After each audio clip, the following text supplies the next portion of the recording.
రైతు సోదరులందరికీ నమస్కారం. నేను మీ హరీష్. ఈరోజు చూడండి, మనమైతే చిల్లగడ్డ దుంప సాగు లేదా గణేష్గడ్డ సాగు లేదా స్వీట్ పొటాటో సాగు అంటారు దీన్ని. అయితే ప్రజెంట్ అయితే దీనికి పెట్టుబడి అయితే చాలా తక్కువ. చూడండి, 3 ఎకరాలు దాదాపుగా సాగు చేసినారు. పెట్టుబడి అయితే ఎంత అయింది తెలుసా?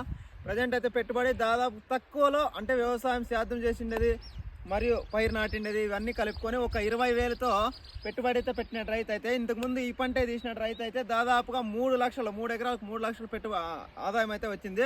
ఏం లేదంటే ఒకసారి పెట్టుబడి అయితే మనం బోధులు లేపడానికి, సేద్యం చేపించడానికి, కలుపులు తీయడానికి తప్పితే ఏం ఖర్చు అయితే ఉండదు. దీనికి ఏ డ్రిప్ మందులు కానీ స్ప్రేయింగ్లు కానీ ఏం కొట్టడం అవసరం ఉండదు. అయితే ప్రజెంట్ అయితే దీనికి 3 ఎకరాలు అయితే పెట్టినాడు. దాదాపుగా ఇంతకు ముందుకు పెట్టిన పంటకైతే 3 లక్షల ఆదాయం వచ్చింది. 40 కేజీల ప్యాకెట్ అయితే 800 నుంచి 1800 రేటు వరకు పోతుంది. దీన్ని చూడండి, సాగు చేయడం వల్ల తక్కువ పెట్టుబడితో మనం ఎక్కువ ఆదాయం అయితే పొందవచ్చు. ఇలాంటి మరిన్ని విషయాలను తెలుసుకునేందుకైతే మనము మా ఛానల్ని సబ్స్క్రైబ్ చేసుకోండి, షేర్ చేయండి, లైక్ చేయండి, కామెంట్ చేయండి. Thank you.